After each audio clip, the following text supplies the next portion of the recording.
Amén. Gracias Dios por esta palabra. Te pedimos que tú nos bendigas, que tú nos des tu revelación en el nombre de Jesús. Amén.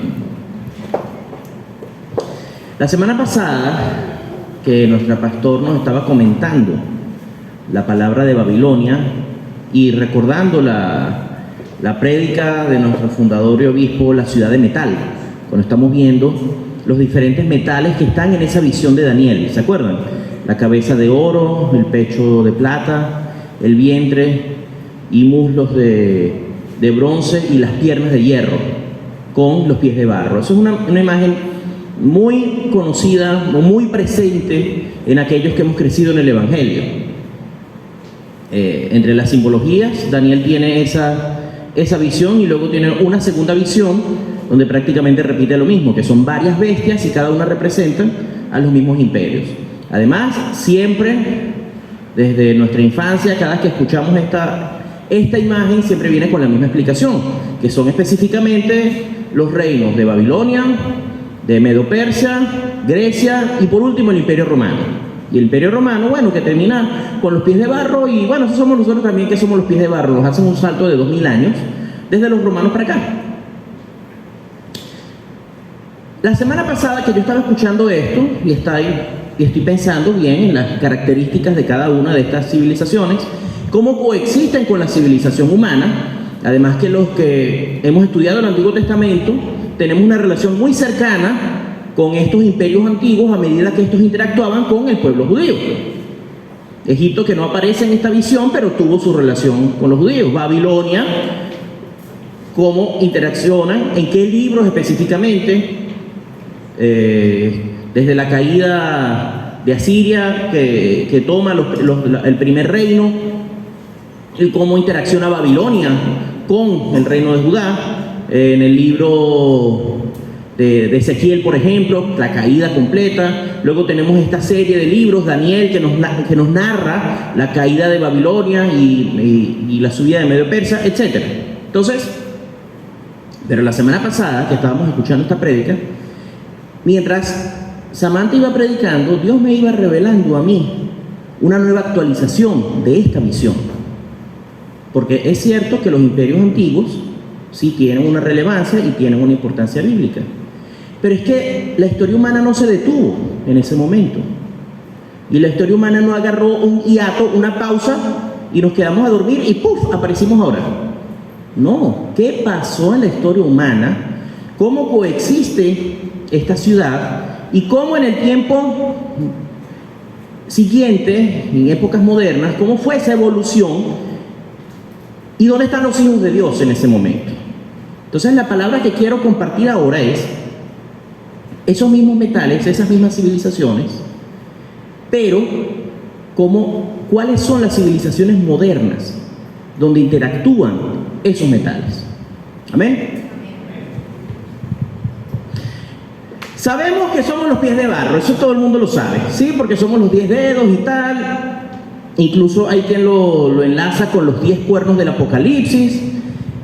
¿Qué sabemos de Apocalipsis? Es muy complejo como para estudiarlo. Sabemos que hay una bestia, un falso profeta. Sabemos que está el anticristo es la bestia, y hay un falso profeta y hay una Babilonia.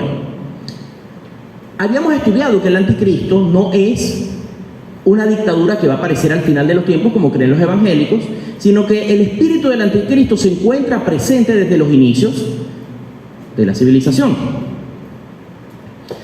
Ahora bien, uno de los padres de la iglesia, el último de los padres del pasado y el que nos enlaza con la Edad Media, Agustín de Hipona, habla de las dos ciudades y es uno de los primeros que empieza a hablar del reino de los cielos.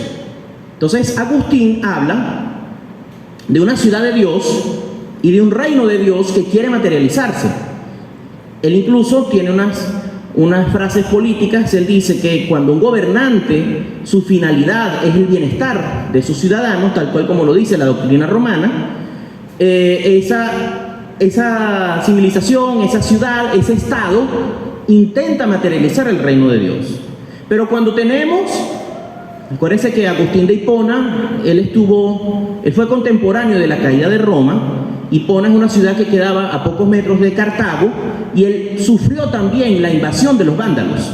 Entonces él vio cómo las tribus empezaron a arrasar ciudades enteras y se asentaban y se llamaban reinos. Entonces él decía que esos reinos que lo que hacen es abusar de sus súbditos, que lo que hacen es solamente comer, beber y explotar a los demás, si no tienes la finalidad última del Estado, que es el bienestar de sus ciudadanos, y es una frase que quedó muy acuñada, la repetimos mucho y no sabemos de dónde viene de él. Es un bandidaje a gran escala.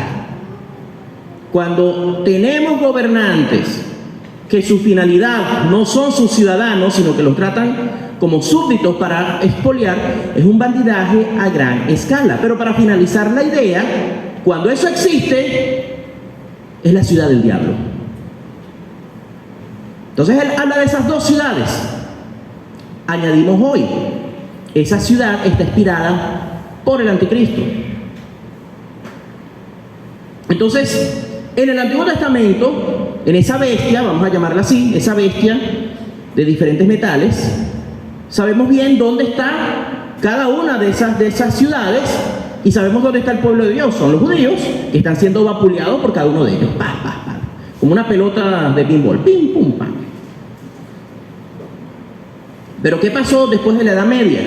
¿Qué procesos pasaron en la humanidad? ¿Y dónde estaban esas dos ciudades? ¿O eran dos ciudades o era una sola? Entonces, vamos a iniciar con la salida de la Edad Media. Entonces aquí, aunque vamos a hablar de algunas unas nuevas civilizaciones y unas nuevas nacionalidades que son ahora, es difícil trazar esas barreras como se hacían en los imperios antiguos, que uno empezaba y uno terminaba con cortes abruptos.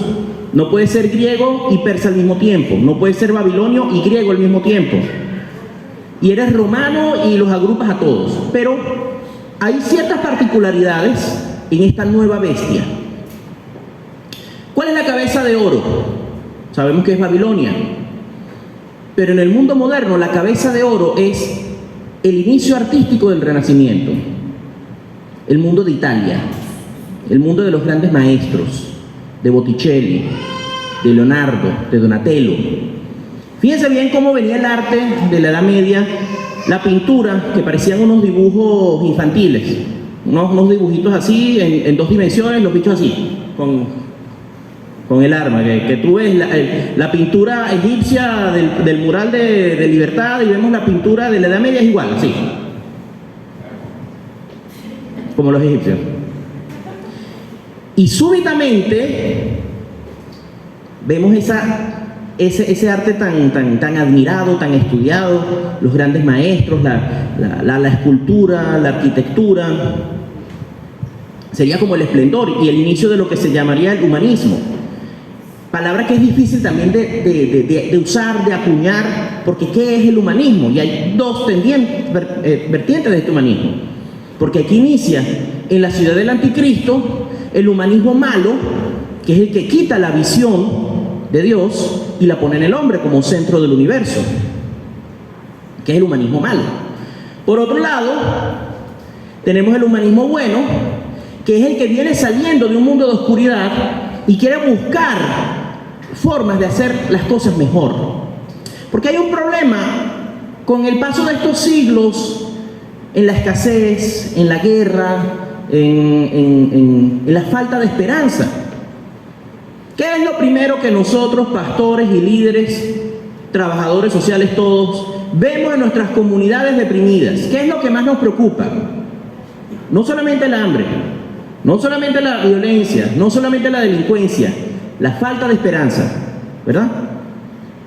Cuando tenemos esos niños en Sabaneta, cuando tenemos esos niños en Cotoperí, que no sienten que dedicarse a los estudios le da una mejor vida, que la mayoría de los adultos de su entorno familiar están en Perú o en Ecuador, ¿cierto?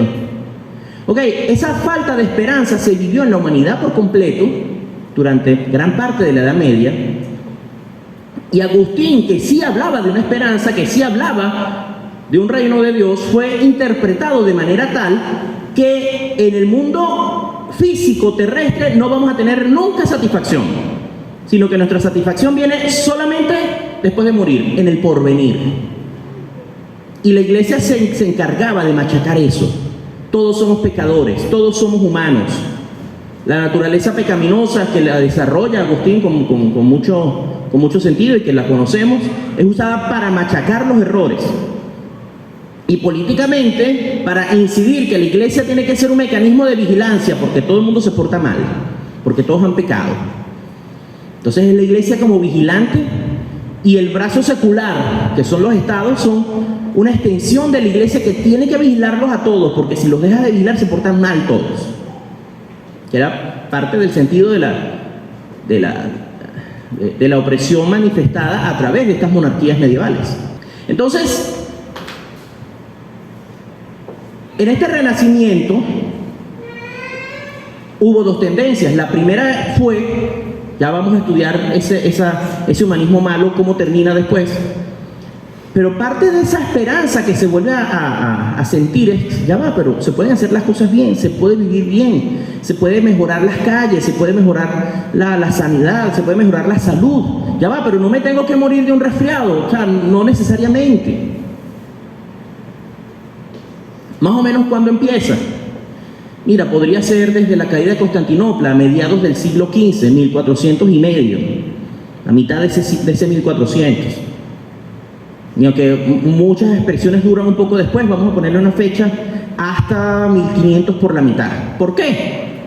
Porque vamos a los brazos de plata, que es la conquista española y portuguesa. Mucho se ha hablado de que los españoles nos quitaron el oro a los americanos, pero es que no había oro, lo que había en América eran minas de plata. Entonces los brazos de plata es esa extensión que inicia en esa nueva visión del mundo, que también tenía un interés económico, pero que quería alcanzar nuevas tierras, alcanzar nuevos territorios. Y quiero hablar específicamente de la plata, los españoles y portugueses como la primera oleada, porque aunque hubo oleadas inglesas, ellos entran un poquito después. Hay un poema de Pablo Neruda que dice que se llevaron nuestra plata, pero nos dejaron el lenguaje. Y yo quiero añadir un poquito más, haciendo una diferencia entre la colonización española y la inglesa, porque siempre tenemos pues ese comentario, no, si hubiesen venido los ingleses, seríamos desarrollados, hablaríamos inglés. Señores, los españoles nos dejaron ciudades, nos dejaron caminos.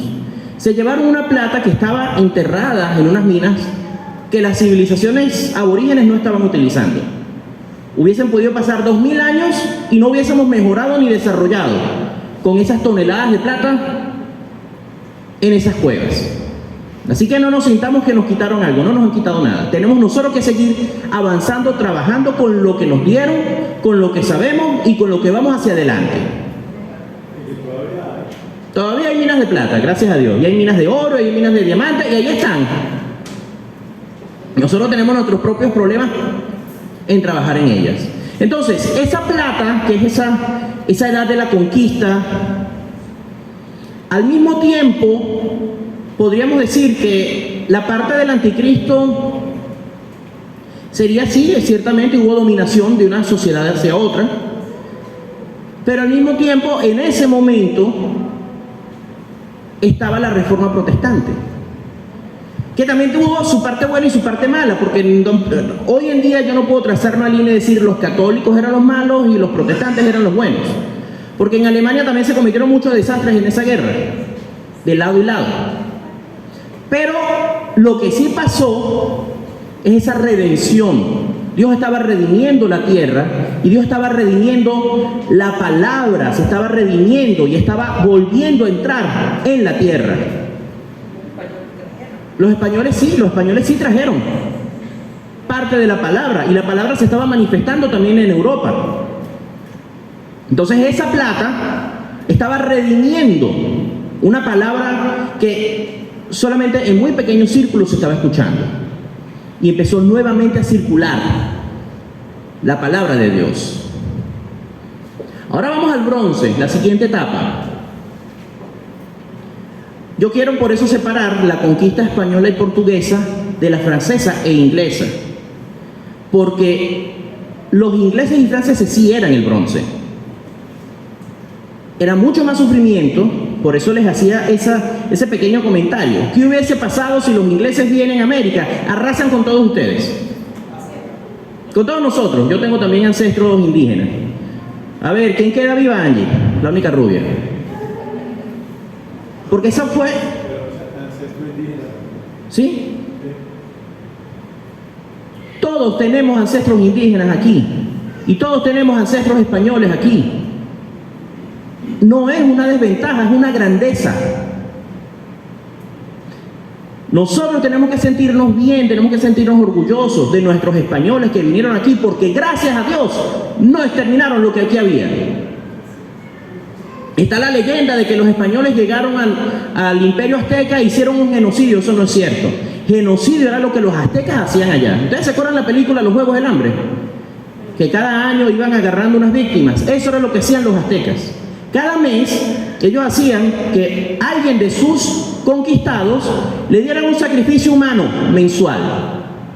Y hay unas listas por ahí. Enero era el mes de las vírgenes, febrero era el mes de los niños de 5 años, marzo era el mes de los jóvenes, abril el mes de los deportistas. Cada mes los aztecas eran otra sociedad muy violenta, conquistadora, y habían asolado a toda su región.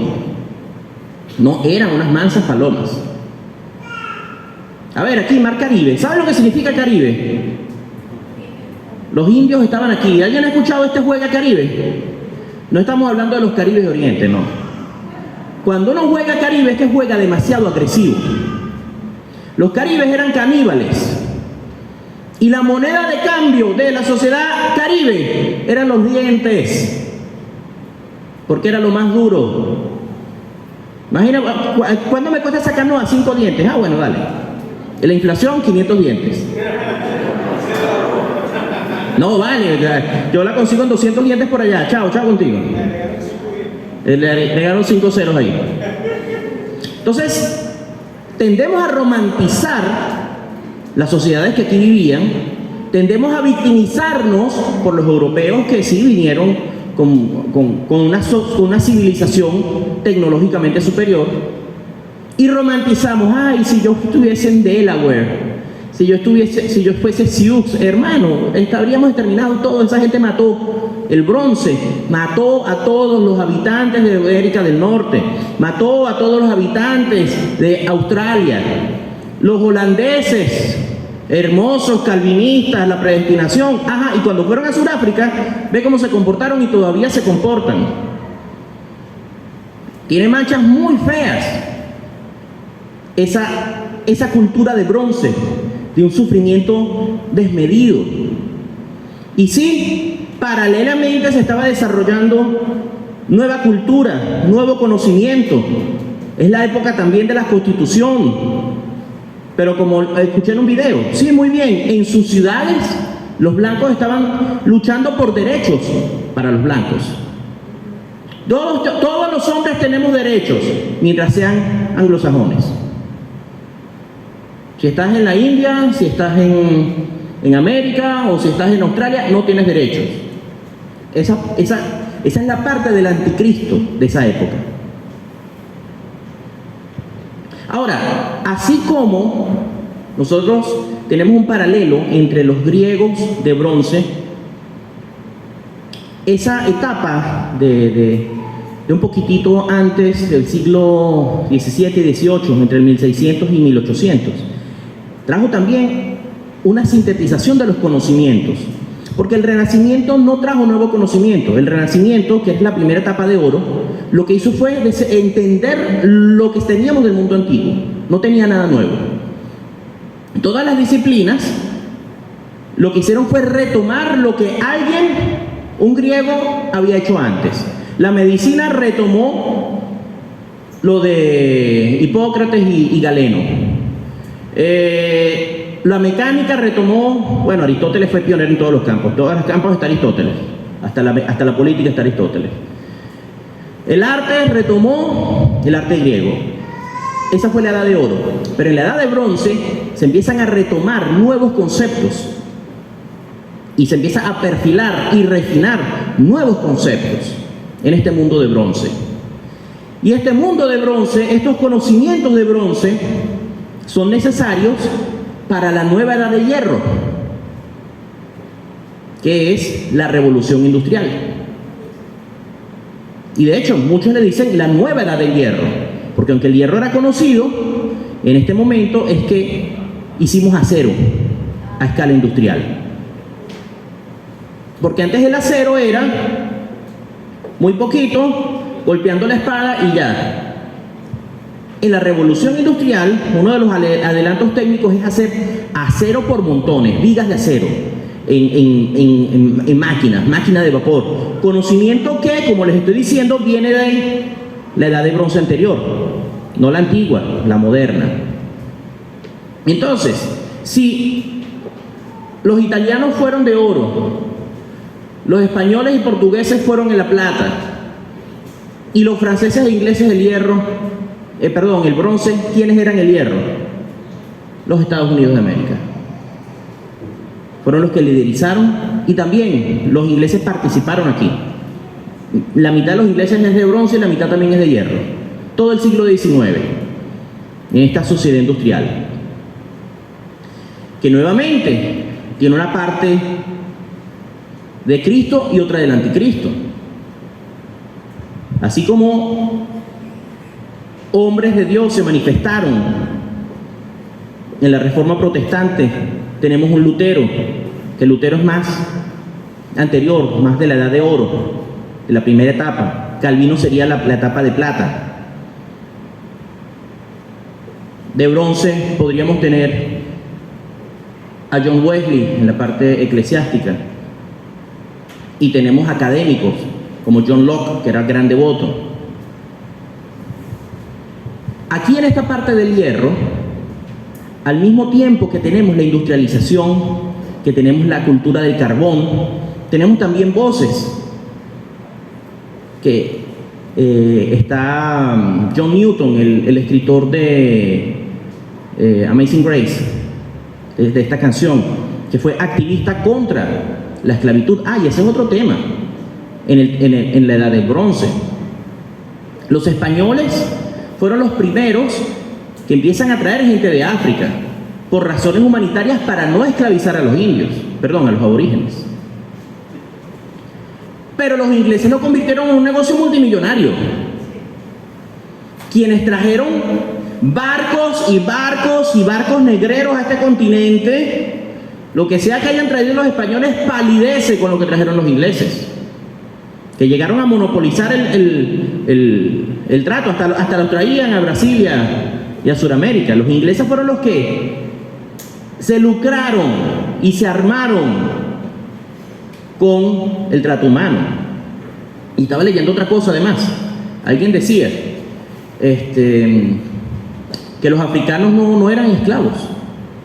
Los africanos tenían sus civilizaciones allá. Eran constructores, eran artistas, eran reyes, eran princesas. Tenían ciudades milenarias en África. Otros africanos entraron también, porque tampoco uno puede trazar una línea en el blanco es bueno y el negro es malo. Eran otros africanos los que iban y los capturaban. Pero lo que trajimos aquí, nuestros africanos que tenemos acá, era gente que tenía también sus civilizaciones, no eran esclavos y punto. No hay justificación para eso. Eso es parte del anticristo dentro de la iglesia, que incluso justificó la esclavitud en muchos lugares. Esta edad del hierro llega hasta la cúspide de la industrialización en el siglo XX, en la Primera y la Segunda Guerra Mundial, llegando a la cúspide de la maldad. Entonces, ¿se acuerdan que les comenté de ese humanismo malo? Ese humanismo que pone al hombre como centro y se intenta olvidar de Dios. En el mismo siglo XIX, por los 1800, empieza a surgir un ateísmo que nunca había existido antes, porque incluso cuando el humanismo tiene esas ramas anticristianas, no tenían una estrategia atea como tal, sino que además la estrategia anticristiana de la primera etapa era pagana.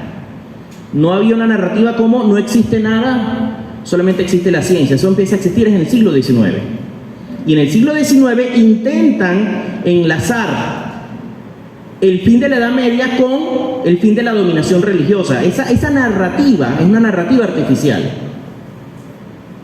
Porque la gente que era anticristiana en esta Edad de Oro buscaban era en los dioses paganos del pasado.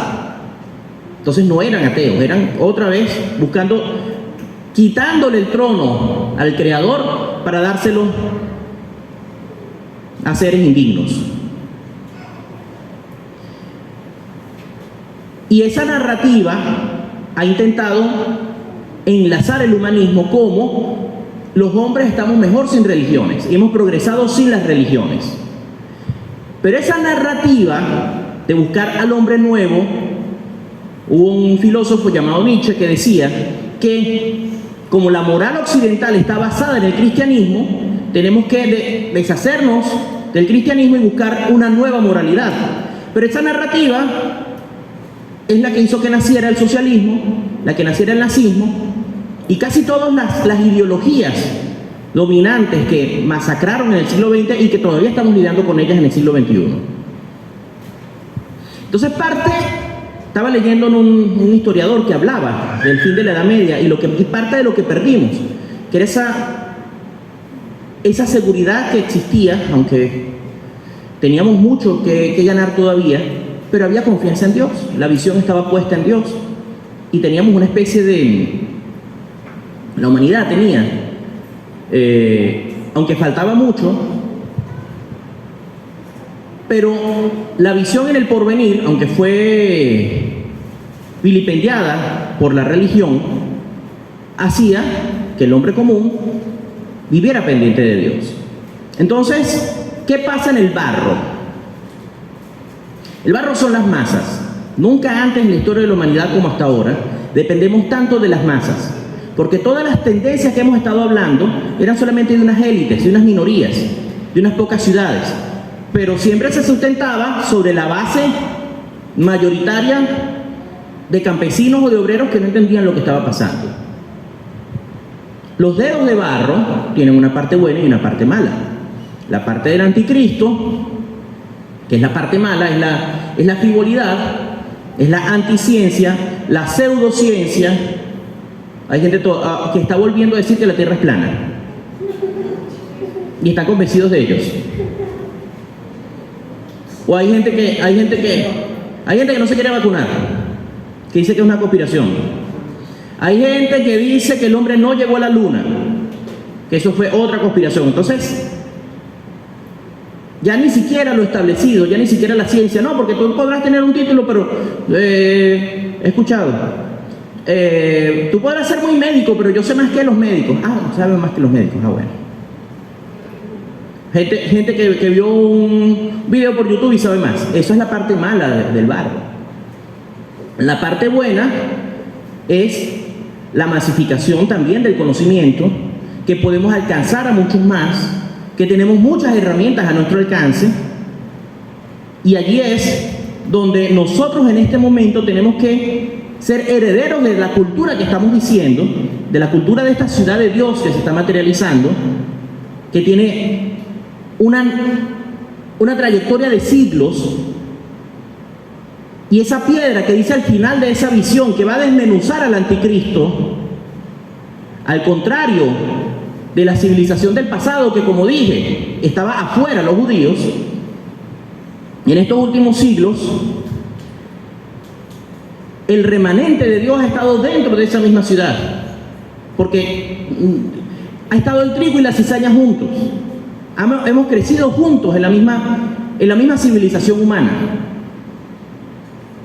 en las mismas nacionalidades, en los mismos movimientos. Y nosotros ahora, en el siglo XXI, en nuestro momento histórico que todavía estamos viviendo, es donde podemos, con esta visión, entender lo que nos toca. Sí, es cierto, tenemos que llevar a Cristo en alto, pero también reivindicar esta materialización, reivindicar el reino de Dios, reivindicar lo que muchos han hecho para que nosotros lleguemos a este momento. Y lo que estamos haciendo en el nombre de Jesús para llevar adelante lo que Él nos dijo, para materializar el reino de Dios y para traer la segunda venida. Amén. Amén. Gracias, Dios. Te damos por esta palabra. Te pedimos que nos bendigas en el nombre de Jesús.